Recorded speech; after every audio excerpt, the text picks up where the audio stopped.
여러분 안녕하십니까? 오늘 외전에서는 신장식 변호사 모시고 정치연한 정치와 얽힌 법적 문제 짚어보겠습니다. 네. 기다렸습니다. 네. 왜 제가 정치연한이라 그러냐면 요새 법과 정치가 거의 구분이 안 되고 같이 가는 것 같아가지고 변호사들이 요새 방송에 많이 나옵니다. 참 바람직하지 않은 현상인데요. 방변이라고 방송 변호사들이 꽤 많습니다. 이 변호사님들이 방송에 나오는 게 바람직한 것이 아니고 네. 그런 수요가 생긴다는 게 그리 바람직하지는 않은. 그러니까 예전에는 보통 사회 현안이라든지 이게 법적으로 어떻게 문제가 되느냐, 그런 거. 신당역 이 살인 사건 이게 어떻게 봐야 되냐 이런 걸 주로 담당을 했을 때 요즘은 정치 해설을 주로 담당을 하게 돼서 글쎄 말입니다. 예. 네. 자, 아까 본방에서 잠깐 얘기를 하다 네. 말았듯이요. 자, 지금 뭐랄까요? 이런 표현을 하면 정부 여당 측에서는 좀 좋아하시지는 않을 것 같지만 제가 이렇게 보기에는 이준석 대표를 축출시키기 위해서 아까 본방에서 잠깐 언급했지만 네. 법 기술을 사용한다 이런 느낌을 좀 지울 수가 없습니다. 법 기술을 사용하고 있죠. 예. 사용하고 있고 그러니까 이제 뭐 첫 번째 법 기술 가장 최근에 사용한 이제 법 기술 중에 하나는 당헌 당규를 아예 고쳐버려서 1차 가처분이 인용이 그래서요. 되니까 예. 당헌 당규를 어떻게 고쳤냐면 선출직 또는 청년 최고위원 5명 중 4명이 사퇴하면 비상 상황이다. 예. 근데 왜 5명 전원이 아니라 4명이 사퇴하면 비상 상황이라고 했을까? 김용태 최고위원이 사퇴를 안 했거든요. 그러니까 한 명 김용태 빼고 나머지가 사퇴하면 비상 상황이다라고 하는 법 기술을 보였죠. 근데 이것도 뭐 소급입법 논란이라든지 법적으로 논란이 있을 수 있다 싶으니까 장담을 못 하는 거죠. 예. 그러다 보니까 이제 아예 신청 자격을 가처분은 신청이라고 하는데 신청 자격이 있어야 돼요. 자격을 박탈해버리나 이거죠? 박탈해버린 거죠. 당원이 아니니까 너는 당에 대해서 이것저것 신청할 자격이 없어. 아니 근데 이게 이렇게 법 기술로 적용한 부작용이 있을 수밖에 없을 텐데요. 이 정부 여당이란 단체가 무슨 동네 반상회가 아니지 않습니까? 네. 그러면 이준석 대표를 선출해준 국민들이 있을 것이고 당원들이 있을 그렇죠. 것이고 그 어떤 국민들과 그 여당 당원들이 선출한 어떤 대표를 저렇게 어떤 기술을 써서 축출했을 때 그걸 물론 여러 가지 어떤 뭐 국민의 입장에서는 여러 가지 어떤 곤란함이 있었겠죠. 그러나 이런 편법을 써서 선출된 당 대표를 쫓아내는 어떤 전례를 만들었을 때, 네. 그건 한국사에서도 불행하고 여당으로서는 좀 약간 치명적인 상처가 남을 것 같은데요. 그러니까 이거는 이렇게 되면 정치적으로 보자면 향후에 누가 당대표가 되더라도요. 그렇습니다. 전국위원회나 최고위원회, 특히 최고위원회에서 지금 당원 개정된 당원대로라면 5명 중에 선출직 최고위원 5명 중에 4명이 사퇴하면 즉 최고위원 4명이 작정하면 대표를 언제든지 바꿀 수 있다는 거예요. 그렇죠. 이런 그 논리적으로는 그걸 제도로 열어놔 버렸어요. 그렇죠. 제가 보기엔 이건 헬게이트를 연 겁니다. 그런데요, 이게 이번에 징계위 또 열리는 문제, 윤리위원회. 윤리위원회. 그게 뭐 윤리위원회냐 윤의위원회냐 뭐 이런 뭐 농담도 있습니다만. 그런데 양두구육이란 말을 굉장히 물론 윤리위원회에서 그걸 직접 징계의 어떤 재료로 삼을지 안 삼을지 아직 모르겠습니다만 대체로 그렇게 삼을 것 같습니다. 어제 이항희 윤리위원장 얘기로 봐서는 아니 근데 정치가 원래 말로 하는 어떤 그렇죠. 그 일 아니겠습니까? 그런데 거기 양두구이란 게 무슨 쌍욕도 아니고 어떤 정치적 성을 빗대서 얘기한 것 같은데요. 뭐 그런 의도는 보입니다만 이준석 대표 평소에 말솜씨를 봤을 때 의도는 보입니다만 그렇다고 해서 양두구육을 대통령을 그렇게 개고기에 비유했다 내지는 신군부와 다를 바 없다라는 취지로 이야기했다는 것으로 이야기를 그렇게 처벌을 하기 시작한다면 앞으로 그러면 어떻게 할 거예요? 뭐 노회찬 전 대표는 촌철살인했다 오늘도 뭐 예전에 그런 얘기도 많이 나왔잖아요. 그러면 살인죄로 기소할 겁니까? 뭐 그렇게까지 아니 조금 비약하면 물론 뭐 논리적 비약은 있습니다만은 조금 비약하면 촌철살인했다 그러면 살인죄로 기소하고 적어도 의도가 있었다. 뭐 아니 그러니까요. 정치란 것이 말로 하는 것이고 어떤 이게 쌍욕을 했다거나 하면 윤리 대상이 분명히 될 것. 품위 유지라는 어떤 조항에 징계 사유로 삼을 수 있어도 또 이런 비유, 사자성어의 비유 이런 걸 가지고 징계 대상으로 살면 앞으로 굉장히 정치가 각박해질 텐데요. 아니 며칠 전에 그 노란봉투법이라고 해서 예. 파업한 노동자들 손배가압류를 일정 수준에 좀 제한을 해야 된다. 예. 개인에게는 하지 말아야 예. 되고 쟁의의 범위도 좀 넓히고 그다음에 항상 그런 데서 파업했을 때 문제가 됐던 게 원청업체가 나는 책임 없어요라고 예. 얘기했던 거기 때문에 원청업체가 직접 교섭해야 된다 이런 거를 얘기를 했더니 그 권성동 전 원내대표가 예. 됐죠. 전 원내대표가 황건적 보호법이다 이렇게 얘기를 했어요. 예. 그러면은 거기서 노동자들이나 그 의견에 동의하는 사람들을 전부 다 도둑이다 이렇게 얘기를 한 거거든요. 그리고 이런 어떤 극단적인 견해들이 사회를 네. 정말 분명히 이 극단적인 견해가 사회를 바람직하게 하는 사례는 못 봤어요. 네, 근데 그렇습니다. 그리고 이 어떤 노동운동에 대해서는 분명히 어떤 지금 귀족 노조화된 분들도 있는 것도 분명히 사실이죠. 그러나 그런 분들이 있는 것이 사실이라고 해서 그 모든 노동운동에 적용되는 법규를 안 받고 그냥 극단적인 어떤 탄압이 가능하게 놔두겠다는 어떤 발상 자체가 저는 잘 이해가 안 가요. 그 발상 저도 이해가 안 가고요. 그렇다고 해서 저는 국민들을 황건적에 비유했다고 해서 대역죄인이다라고 해서 권성동 원내대표를 제명해야 된다 이런 주장을 하고 싶지는 않습니다. 그 비유가 황두구육보다 더 어떤 양두구육보다 사실은 양두구육보다 더 국민들 거의 절반을 도둑놈에다가 비유를 해버린 거잖아요. 또 이재명 대표에 대해서도 도적단이다. 정적을 제거하려고 하는 게 아니라 도적을 체포하려고 하는 거다. 이렇게 얘기를 해서 야당 대표를 도둑, 국민들을 황건적에다가 비유를 했어요. 사실은 그러니까 이런 비유 자체를 가지고 윤리위에 해부할 정도, 윤리적 판단의 문제인가 하는 근원적인 어떤 회의가 좀 그렇습니다. 들고요. 표현의 자유가 있는데. 아까도 말씀드렸지만 그 윤리가 이런 어떤 근원적 회의가 있는 사안을 가지고 징계와 제명의 사유를 삼고 네. 그 제명의 사유가 왜라는 부분이 법원의 판결을 정면으로 부인하기 위한 수단으로 되고 그러니까 그렇습니다.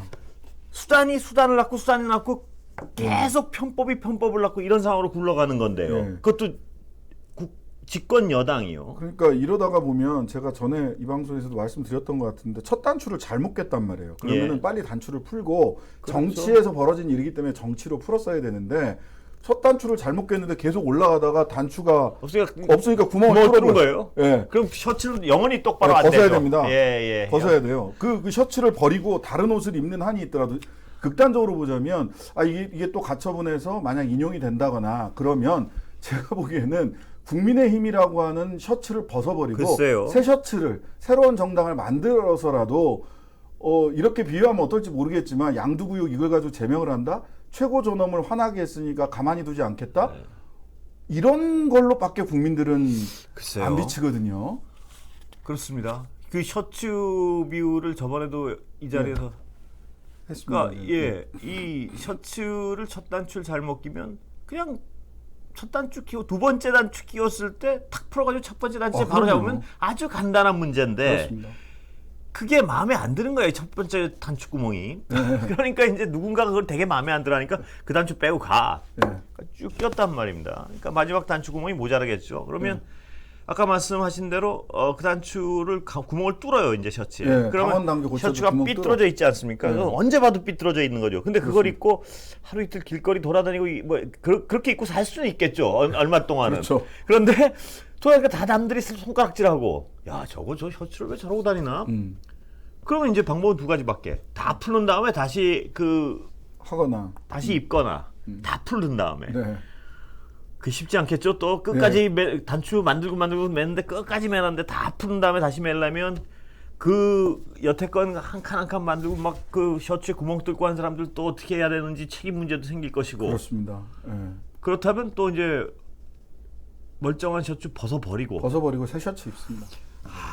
이런 만약 가처분이 인용되면 제 생각에는 그런 선택으로 갈 개연성이 있다고 보입니다. 옷을 갈아입어 버린다. 옷을 갈아입어 버린다. 워낙 엉망이 됐으니까요. 예. 삐뚤어져 있으니까. 예, 옷을 갈아입어 버리는 거죠. 그렇겠죠. 예. 그런데 이준석 대표의 저항 수단으로서는 제명되면 네 알겠습니다 하진 않을 거 아니에요. 절대. 예. 일단 두 가지 당내 절차하고 당 바깥의 절차를 거칠 것 같아요. 예. 재심 제도가 있기 때문에 뭐 제명 처분을 한다든지 하면 그 처분이 잘못됐습니다 하고 당내 윤리위원회에서 재심 신청을 네. 하겠죠. 근데 여기까지 와서 윤리위원회가 물러설 아이고야, 리가 없죠. 물러설 네. 리가 없잖아요. 네. 그러면은 윤리위원회 제명 처분 효력정지 가처분을 낼 겁니다. 예, 그거는 근데 어떤 법조인들은 그 효력정지 가처분은 이 제명이나 윤리위원회 결정이야말로 정당의 일이기 때문에 고스란히 네. 이걸 받아들이기는 어려울 것 같은데 쉽지 않을 것 같다. 이런 법조인들이 많던데요. 맞습니다. 예. 이게 그러면 효력정지 가처분을 내면 두 가지를 볼 겁니다. 하나는 절차상의 하자가 있느냐를 제일 예. 먼저 보겠죠. 예. 이 절차상의 하자가 발생하지 않도록 하기 위해서 저는 실은 예. 어제 서둘러 아. 그 징계 개시 결정을 하기 위한 회의를 했다. 예.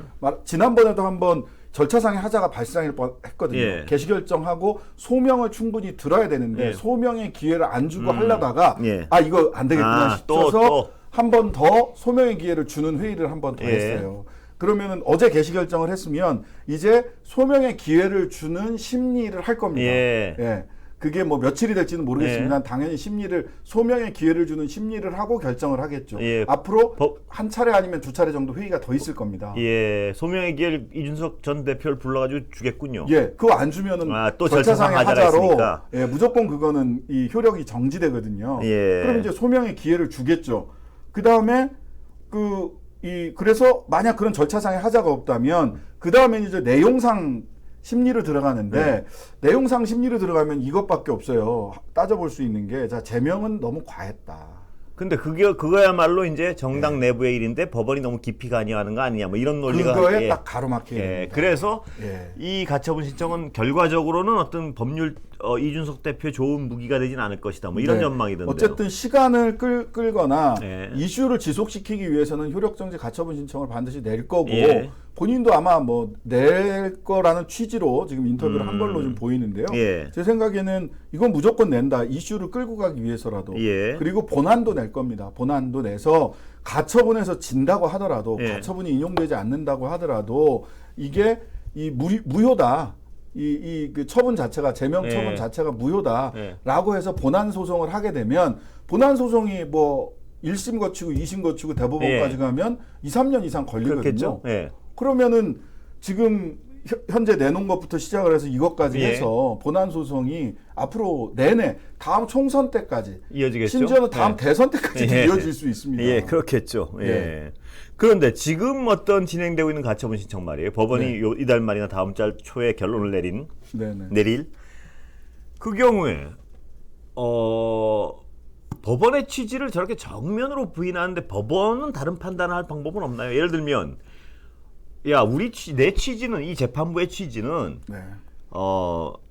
공식적으로 선출된 대표를 이 꼼수를 써서 쫓아내지 비민주적인 방법으로 쫓아내지 말라는 뜻이었어. 네. 그런데 그렇게 해놨더니 지금 니들이 이거 바꾸고 저거 바꾸고 저거 바꿔서 원천적으로 어떤 그 상황 자체를 바꾸려고 그러는 행위 자체가 인정할 수 없어. 뭐 이런 판결은 불가능한 건가요? 그게 예. 쉽지는 않아 보입니다. 예. 사실 쉽지는 않아 보여요. 뭐 의견들이 엇갈리는데 법기술자들이 많으니까, 법기술로 말하자면 요게 이제 연관돼 있는데 소위 당헌 96조 1항이라고 하는 이제 국민의힘 당원 조문까지 당원까지 국민들이 몇조 1항까지 비당원들이 알 정도니까 참 서글프네요. 예. 96조 1항 예.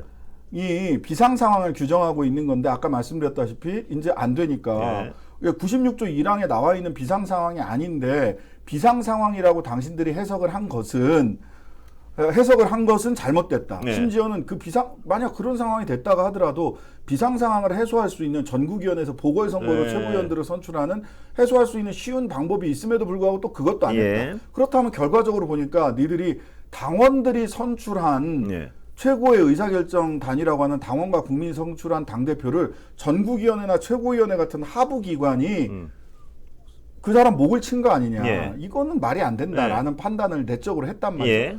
근데 이번에는 법기술을 발휘해서 예. 96조 1항에다가 아까 말씀드린 것 같죠. 원천적으로 4명, 5명 중에 4명을 아웃시키면 비상상황이다. 예. 그럼 비상상황의 요건에 부합한다.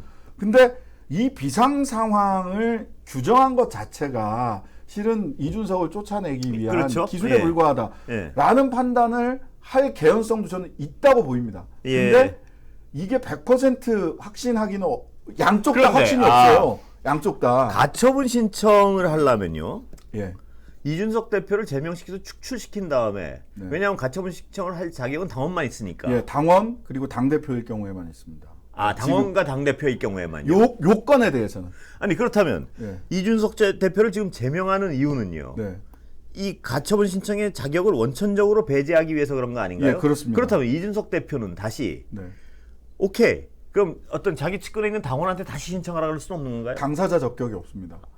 권리보호, 그러니까 보존의 필요성 내지는 권리보호의 이익이라고 해서 예. 이준석 당사자만 할 수 있어요. 아, 그렇죠. 예, 당 대표 아, 직이라는 보존의 필요성이 있기 때문에. 예. 다른 방법으로 당원이 예를 들어서 이 어떤 난 당원인데 예.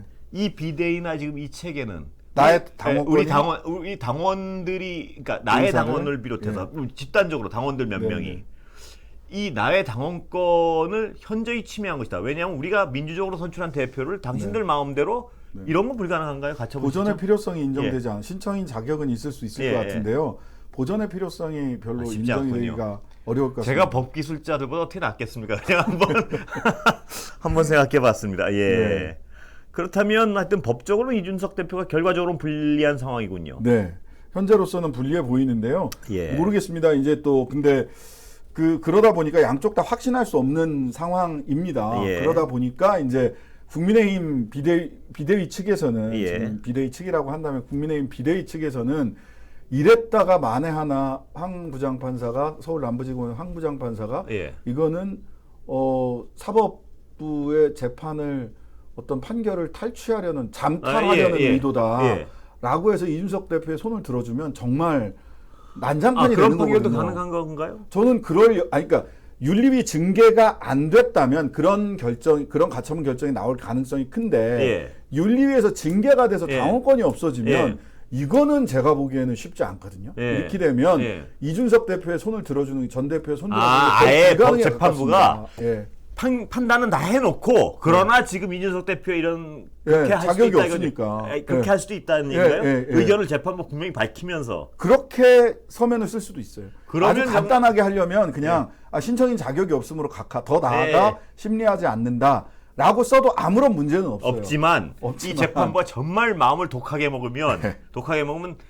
이러이러해서 여기까지 행위는 모두 어떤 이 지금 네, 국민의힘의 어떤 이 민주적 절차를 무시하고 재판부의 어떤 사법부의 판단을 무시하려는 행위이다. 네. 다만 네. 결과적으로 지금 신청 신청인 자격이 자격이 없다. 없어졌기 때문에 기각한다. 이렇게 각하한다. 하면 예. 각하한다. 예. 이렇게 하면 정말 예. 뭐랄까요? 개망신이군요. 개망신이죠. 진짜로. 이거는 법 기술로는 이겼을지 모르겠지만 정치에서는 완패한 겁니다. 완패죠 그러면. 완패하는 겁니다. 근데 그렇게 하더라도 어쨌든 법적 효력이 있는 처분을 받아야 되겠다라는 생각을 한 것 같아요. 예. 근데 이런 것이 도대체 왜 이렇게 할까? 이렇게까지 무리할까? 예. 여의도 문법에도 잘 맞지 않는단 말이죠. 왜 이렇게 무리를 할까에 대한 대답은 모든 사람이 짐작하고 있는 그 부분이겠죠. 왜 그분의 이렇게까지 무리를 할까? 근데 그분은 왜 이런 방식을 선택했을까로 예.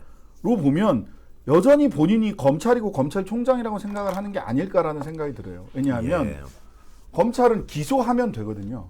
그렇죠. 물론- 그 결과는 아무 상관없이 지금까지 검찰은 예, 지금까지 검찰 특히 특수부는 예. 그래요. 왜냐하면 무죄율이 특수부가 훨씬 높습니다. 일반 기소하면- 검사들의 기소하면 거의 유죄 판결을 내렸다고 생각을 하는 것 예, 같아요. 거의. 기소하면 그다음에 뭐 공소 유지를 위해서 애쓰겠습니다 이런 말을 하죠. 하지만 특수부 검사들의 무죄율이 몇 배가 높아요. 일반 검사들보다. 그러면은 특수부 검사가 기소한 사건의 무죄율이 예. 훨씬 높습니다. 대여섯 배 이상 높아요. 예. 10배 가까이 높든가 제가 정확하게 기억을 못 하겠는데 하여튼 예. 훨씬 높습니다. 예. 근데 왜 그러냐? 근데 그럼에도 불구하고 특수부 검사들은 자기들이 대한민국 사법 정의를 지켜왔고 대한민국의 정의는 본인들이 다 지켰다고 예. 생각하잖아요. 왜 그러냐면 그 과정에서 압수수색하고 포토라인을 세우고 하면서 망신을 주고 이런 과정 자체가 그렇죠. 예. 본인들이 대한민국의 정의를 지키는 과정이라고 생각을 해요. 그러다 보니까 이준석 전 대표의 가처분이 각하되고 이렇게 되면 형식상으로는 이준석은 당원도 아니고 더 이상 네. 당에 관여할 수 없어진다. 그럼 됐다 이거지. 참 그런 발상 정말, 아니냐. 정말 그런 발상이라면 이건 어떤 지금 집권 여당의 어떤 발상이 법치주의자가 아니라 정말 법기술자들의 발상을 가지고 정부 집권 여당을 이끌어 나가겠다는 얘기인데요. 그 후폭풍을 어떻게 감당하려고 그러는지 왜냐하면 저런 식으로 법기술로서 어떤 이른바 꼼수를 가지고 하게 되면 아까 말씀하셨지만 그 한국 정당이란 게 어떤 사람을 국민들이 뽑아놔도 뭐 예를 들어서 그 최고위원 4명이 결탁을 해가지고 결탁을 해서 최고위원 4명이 작정하면 선출직 최고위원 선출직 또는 청년 최고위원 4명이 작정을 하면 날릴 수 있다는 거 날릴 아니에요? 수 있어요. 언제든지 비상 상황입니다. 자 비대위원장 들어오세요. 우리 그만둘게요. 왜 이렇게 선언 그러니까 최고위원 4명이 우리 저 당표 날리기 위해서 우리 잠깐 나갑시다. 네. 이러면 끝나는 거 그럼 아니에요? 끝나요. 헬게이트를 연 겁니다 이거. 그게 그리고 이재명 네, 대표 예. 얘기 좀 해보죠. 성남 FC요. 성남 FC의 아니 근데 이것도 약간 모르겠습니다. 다른 증거가 뭐가 있는지 잘 모르겠는데 증거가 있거나 없거나 간에 뭔가 증거가 있는 것처럼 오늘도 그 어젠가요? 예. 오늘인가요? 압수수색도 했잖아요 검찰에서. 그러니까요. 그런데 이거 얼개는 굉장히 간단한 거 아니에요 지금. 사실 법리는 되게 어렵습니다. 예, 예. 법리는 굉장히 근데 어려운데 얼개는 간단한 거 아니에요. 얼개는 간단한데 법리는 되게 어렵거든요. 왜냐하면 이게 누가 들어도 딱 떨어지지 않으니까 예. 전 정말 딱 떨어지지 한참 이해하는데 걸렸어요. 뭐냐 이게 뭐 어디가 죄가 된다는 거지 해가지고. 예. 그런데 간단히 얘기하면 예. 기업체에 용도 변경을 시켜줘서 혜택을 줬다. 네. 그렇죠? 예. 그러니까 이 기업체가 이 대가로 성남 FC를 후원했다. 이거죠 간단하게. 예. 이것이 아니라 이제 광고비를 집행했다. 집행을 했다. 이게 제3자다. 이 예. 성남 FC. 성남 FC가 제3자다. 그 이제 처음에 저는 이걸 딱 보면서 무슨 생각이냐? 아니 그럼 이게 이재명에 흘러 들어갔나? 아닙니다. 아니라는 거 아니에요. 예. 그러면 기업이 공공기관에게 후원하면 죄가 되나? 그러니까요. 이런 논리가 그래서 이게 왜 죄가 되냐 하고 살펴봤더니 예. 이 용도 변경 과정에 그렇다고 해서 무슨 불법이 있었나? 그것도 없다는 아직은 발표한 게 없죠. 맞습니다. 예. 이 기업에게 그래서 막 단계별로는 아무 죄가 안 되는데 예. 결과적 죄가 된다는 거 아니에요 지금? 예. 이게 이제 두 가지 측면을 딱 봐야 되는데 예. 하나는 첫 번째 이 제3자 뇌물 공여 혐의로 기소 의견 송치를 하면서 드러난 건 뭐냐? 예. 적어도 이재명이 직접 돈 받은 건 없거든요. 그건 그 수사 기관이 밝힌 거죠, 그러니까 예. 아직까지 그런 건 못 밝혀냈다. 못 밝혔다. 왜냐하면 처음에 이 사건은 뇌물죄로 시작을 했어요. 예. 뇌물죄로 누구 시작을 뇌물죄로 해서 시작한 거예요? 이재명 뇌물죄. 예. 원래 원래. 근데 그게 안 나오니까 그거를 어떻게 해서 본 거냐면 성남 FC에서 돈이 그만큼이 들어갔으니까 성남 FC에서 이재명 측으로 돈이 들어갔을 거다. 저는 못 찾았어요. 그건 당연히 죄가 되겠죠. 그러니까 그럼 뇌물죄 공범입니다. 그거는 당연히 죄가 되고 잡아 넣어야죠. 예. 그런데 그 다음에 뭘 잡았냐면 이번에는 성남 FC에서 광고 영업을 했던 친구들이 그럼 직원분들이 인센티브를 너무 많이 받았고 이게 이재명 측근들일 거다. 그리고 그 돈이 이재명한테 갔을 거다. 근데 못 밝힌 거죠. 못 밝힌 게 아니라 돈 받은 거 사실관계 다 확인이 됐어요. 근데 그게 인센티브 그렇게 주게 돼 있는 겁니다. 인센티브 집행 그러니까 과도하게 돈을 줬다면 문제가 되는데 그러면은 만약 인센티브를 5%를 받는다 영업한 거에 근데 얘는 15%를 받았어. 그럼 5%까지는 정당하게 받은 거지만 그 플러스된 10%는 이거는 뇌물의 여지가 있다. 이렇게 볼 수 있죠. 근데 그게 아니에요. 그냥 규정대로. 자, 그러면 이 건설업체 이게 이름이 다 나왔죠? 예, 두산이요. 두산 다 나왔죠? 이거는 예, 두산 다 나왔습니다. 두산의 용도 변경을 해주는 과정에서도 아무런 불법을 찾지 못했고, 그렇죠?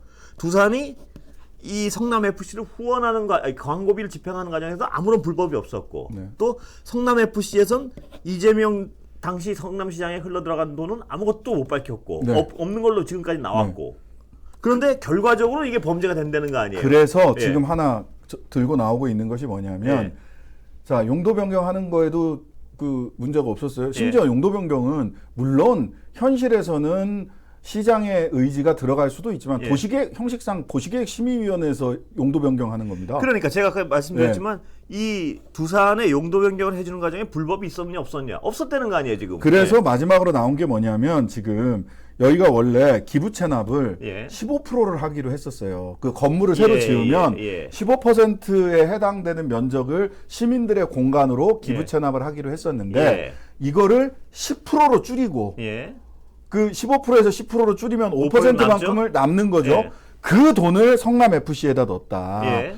그런데 그게 이제 공문상 예. 성남 FC에도 뭘 좀 뭐 후원을 하고 이렇게 하겠습니다라고 하는 의향서를 줬단 말이에요. 예. 기부 체납. 근데 기부 체납을 물건으로 받는 건 문제가 안 되는데 예.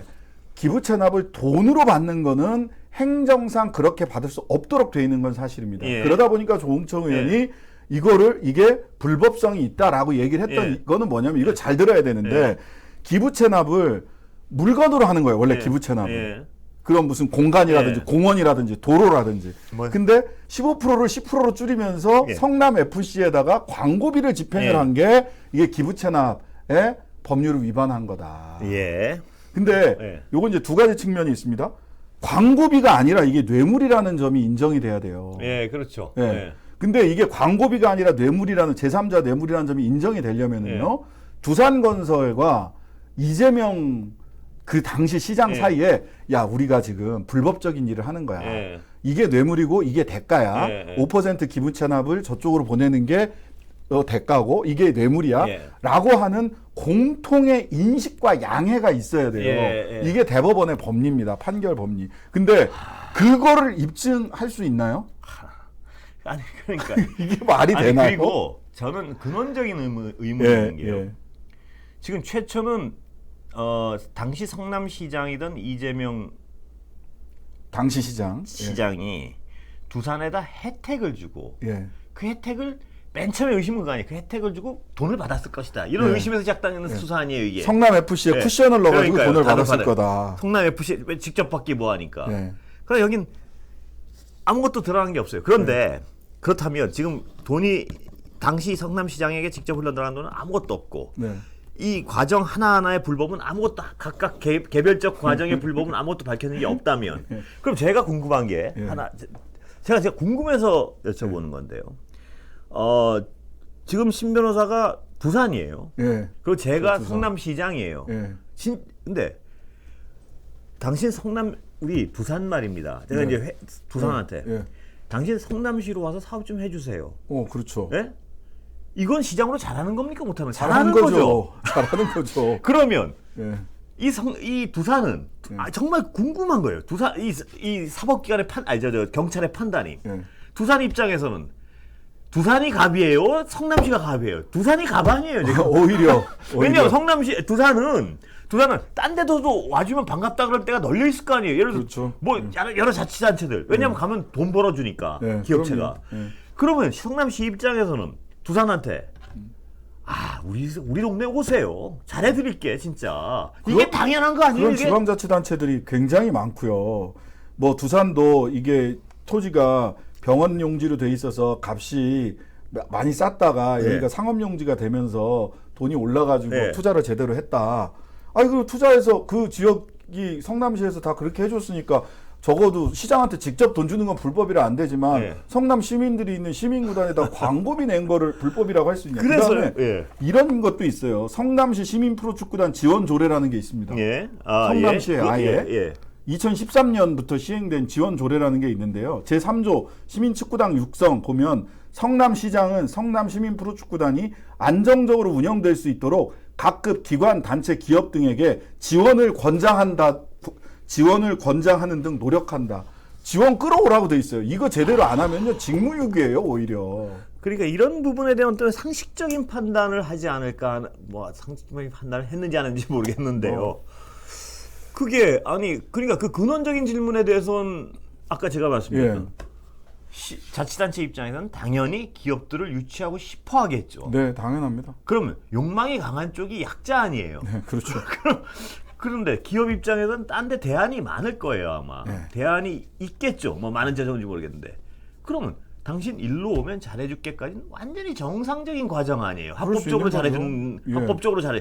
예. 그러니까 나한테 돈 주지 말고 성남 시민구단에다가 그렇지. 돈 줘. 산하기관에다가. 그러면 오면 용도 변경도 네가 필요하면 합법적인 내에서 절차를 당연히 거쳐서 해주겠죠. 하죠. 절차를 거쳐서 당연히 해주겠죠. 도시계획심의위원회 결과를 봅시다. 그렇지. 아니 그러면 이렇게 해서 진행하는 사업을 만약 이런 식으로 제3자 뇌물죄라 그러면 기업을 유치하는 게 불가능할 것 같은데요. 그러니까요. 진짜 만약에 이런 프레임으로 결국 수사 결과 이재명 시장의 당시 시장에 흘러들어간 것이 안 나오는 한 이거는 대단히 무리한 적용 아닌가 싶어서요. 저는 네. 예상컨대 모르겠습니다. 이게 그 지난 3년간 경찰에서 수사를 하다가 무혐의 처분을 했던 거잖아요. 네. 그러고 나서 다시 검찰이 보완 수사를 하라고 해가지고 물론 고발인 당시 이제 바른미래당이었을 겁니다. 고발인이 이의 신청을 했고 무혐의 처분을 예. 하니까 이거 다시 한번 이의 신청을 했고 이의 신청을 한 걸 가지고 검찰에서 보완 수사 요구를 예. 한 거예요. 경찰도 되게 하기 싫었나 봐요. 그러니까 시키는 대로 했다. 경찰이. 예. 우리는 검찰이 우리한테 계속 뭘 자꾸 묻지 마라. 경찰이 넘길게. 시키는 대로 해서 이렇게 넘겨준 건데 예. 제가 추측컨대는 소위 뇌물죄로 안 되니까 제3자 뇌물공여라고 하는 법리 예. 프레임을 싸서 왁구를 짜서 말을 하기 하자면 싫은 어떻게든 해야 되니까 예. 이렇게 추정하신다 이거죠. 네, 예. 검찰에서 그런 이 법 조항을 적용할 수 있도록 예. 조사를 보완 수사를 해봐 이랬던 것 같아요. 그러니까 그러면은 예. 무혐의 경찰에서 처분을 했을 때와 이번에 기소 의견 송치를 했을 때 제가 보기엔 달라진 게 가장 핵심적인 건 딱 하나입니다. 뭐가 달라져? 정권이 바뀌었다는 거고요.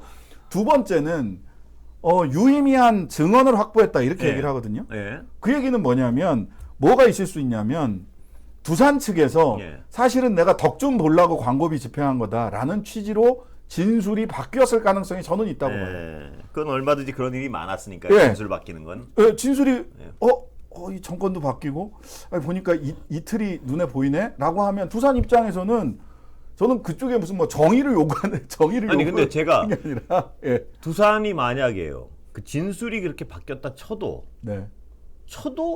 안 돼요 제가 보기에. 그러니까요. 근데 제가 이런 거예요.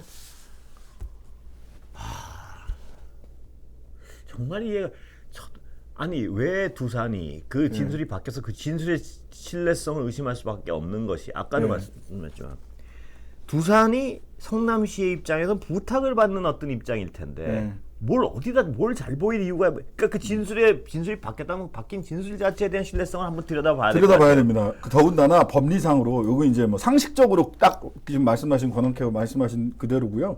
법리상으로도 보면 대법원 판결을 보면 한쪽에서 진술이 바뀌었어요. 예. 뭐 이렇게 하면 날 잘 봐줄 거라고 생각을 해서 이렇게 했습니다. 예. 뭐 이렇게 이걸 해주면 우리가 이렇게 하겠습니다라는 얘기를 했다고 쳐요.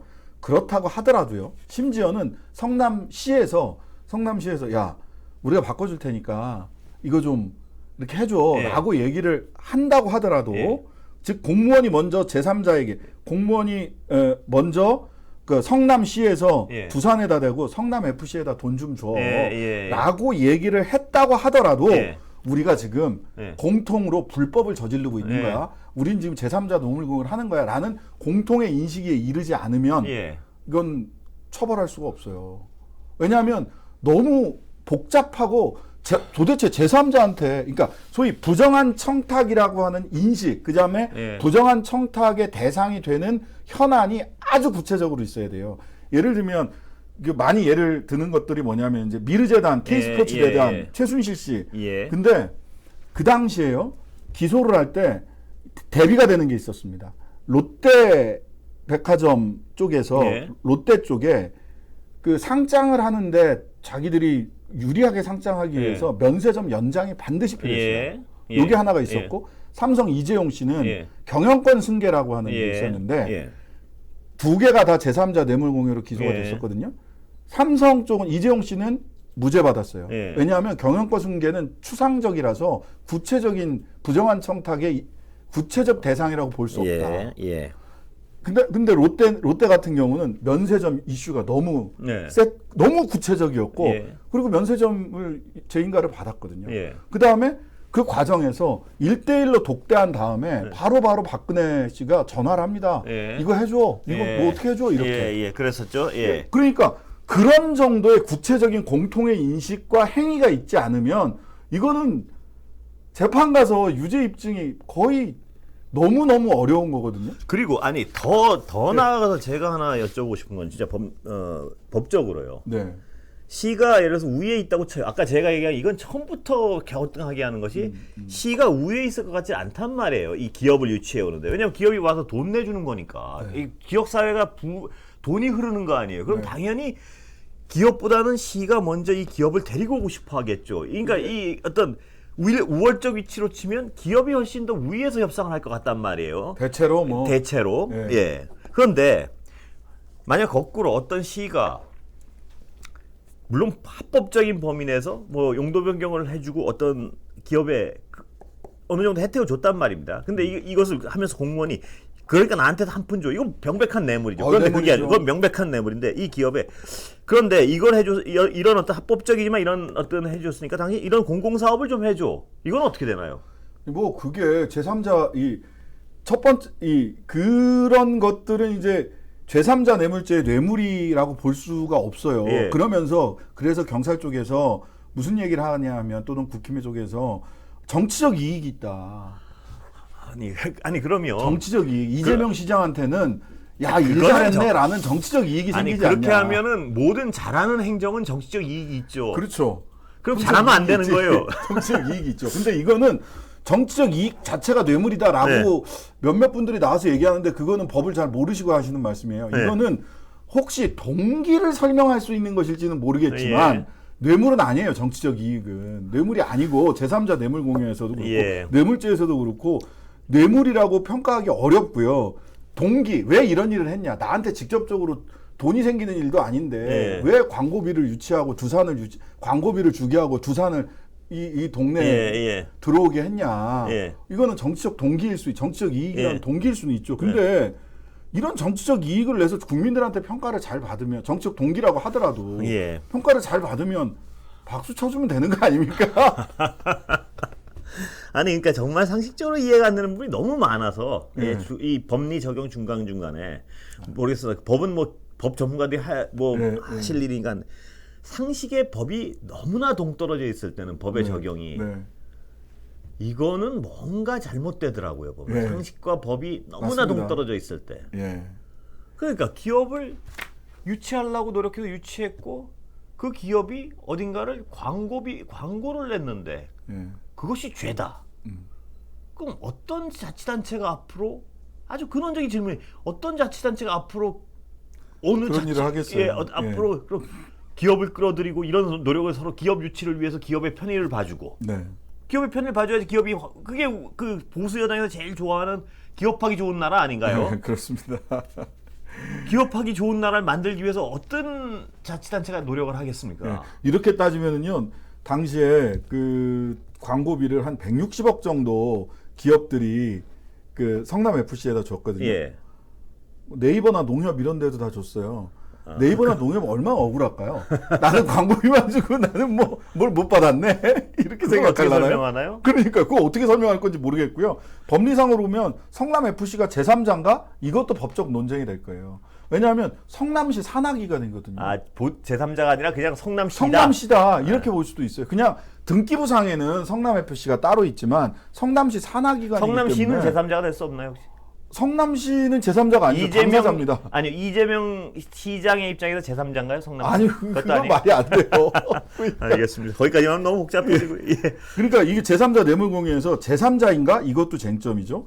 부정한 청탁이 있었나? 이것도 쟁점이죠. 대가 관계와 부정한 청탁 사이에 연결고리가 있었나? 이것도 쟁점이죠. 그러니까 그 쟁점을 지금 말씀하시는데 부정한 청탁, 대가 이런 전제가 성남시가 굉장히 두산에게 위에 있는 것에 대한 전제하에 논리적 설명이 이루어진 게 많아요. 청탁을 받았으니까 성남시가. 그런데 기업을 유치하는 데는 제가 그냥 상식적인 수준에서 추정을 해보기에 결코 자치단체가 결코 어떤 위에 있지 않을 것 같다는 생각도 많이 드는 거예요. 오히려 이런 부분이 있을 겁니다. 이 제3자 뇌물 공여를 이게 법적으로 크게 법적으로 크게 주목받게 했던 게 윤석열 대통령이 박근혜 국정농단 사건 할 때 K 뭐 이런 데예요. 근데 거기는 이제 많이 고소고발을 많이 기소를 했는데 그 중에서 몇 개만 인정되고 나머지는 또 적용이 안 됐어요. 워낙 복잡하고 어렵기 때문에. 그리고 거기서는 아까 말씀하신 미르나 뭐 이런 데선 상당 우열 관계가 이쪽이 분명하죠. 분명하죠. 그렇기 때문에 분명하죠. 그게 좀 쉬웠을 거예요. 네. 뭐냐면 워낙 최고 권력자고 하다 보니까 그럼요. 우열 관계가 분명한데, 근데 여기서 근원적으로 한번 따져보니까 성남시가 과연 두산 재벌. 부산의 재벌에 대해서 우위에 있는가? 네, 그것도 봐야 되고. 예, 그게 만약 깨진다면 네. 전체 어떤 논리적 얼개가 깨지는 것 같아요. 제가 보면. 왜냐하면 전제가. 아까도 전제가 기업을 유치하기 위해서 자치단체 바동바동 서로 경쟁을 할 수밖에 없는데, 기업이 유치하면 기업도 물론, 근데 기업은 어디든 그 상대적 우월적 위치를 노릴 수 있는 이유가 네. 가서 그 어떤 그 자치단체에 가서 돈을 버는 행위를 하면 그 자치단체가 잘 돌아가니까 굉장히 자치단체로서는 반가워할 수밖에 없는 상황이란 말이에요. 근데 과연 거기서 두산이 절절매면서 성남시의 요구를 들어줘야 될 어떤 상황인가 자체가 의심스러운 거예요. 저는. 모르겠습니다. 뭐 땅이 용도 변경이 돼서 엄청나게 땅값이 올랐다, 뭐 이런 등등의 이제 경제적 얘기를 할 수도 있는데. 그렇다면 그 용도 변경 과정에 불법이 있었다면 그건 처벌해야죠. 그렇죠. 그런데 그게 없는 거 아니에요? 네, 지금 없어요. 도시계획심의위원회 용도 변경 과정에 뭘 문제가 없어요. 그리고 성남 FC에서 광고비 집행한 거에도 문제가 없어요. 인센티브 받은 사람한테도 문제가 없어요. 근데 종합적으로 보면 제3자 뇌물이다. 근데 이게 성남 FC는 아까도 산하기관이라고 얘기했죠. K 뭐 스포츠재단, 미르미디어 이런 데는 그냥 재단법인이고 사단법인이었어요. 서울시 그 성남시 산하기관도 아니고 청와대 산하기관도 아니었단 말이에요. 거기는. 예. 그러니까 그 틀을 가지고 그대로 적용하기가 어렵습니다. 오히려 이런 식으로 제3자 뇌물 공여를 몰아가잖아요. 그러면 오히려 국민들이 이제 눈을 어디로 돌리게 될 거냐면, 두고 보세요. 저는 이 얘기 반드시 나올 거라고 봅니다.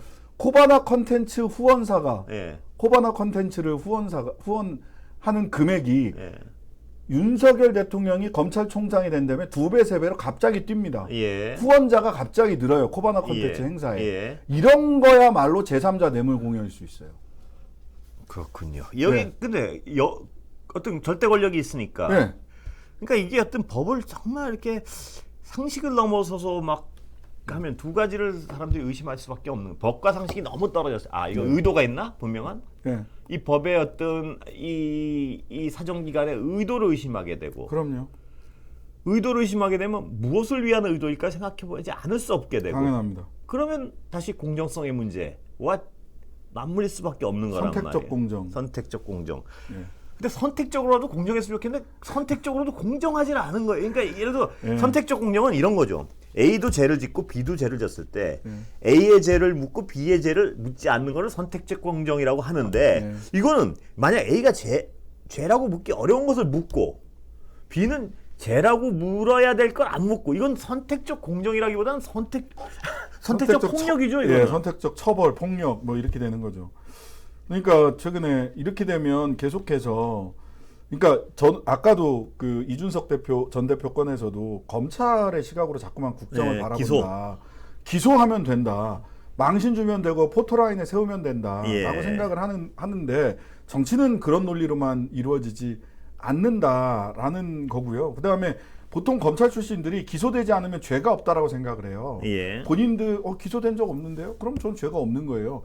실질적으로 죄의 사실이 있느냐, 범죄를 저지른 사실이 있느냐 없느냐가 중요한 게 아니라 기소됐느냐 처벌됐느냐를 중심으로 놓고 보는데, 이렇게 따지니까 며칠 전에 뉴스타파에서 나왔던 그 도이치모터스 2차 작전 시기에 관련된 이게 녹취록이 누구 뭐 서울의 소리처럼 누구 뭐 전화하는 거 녹취한 것도 아니고 법정에 제출된 증거란 말이에요. 여기에 대해서 반론을 못 하잖아요.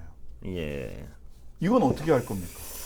한번 새 총장 취임하셨으니까 한번 지켜보시죠. 뭐 엄정하게 수사한다 그랬으니까. 이원석 총장에 대한 기대를 한번 배신될지언정 가져보겠습니다. 오늘 여기까지 하겠습니다. 감사합니다.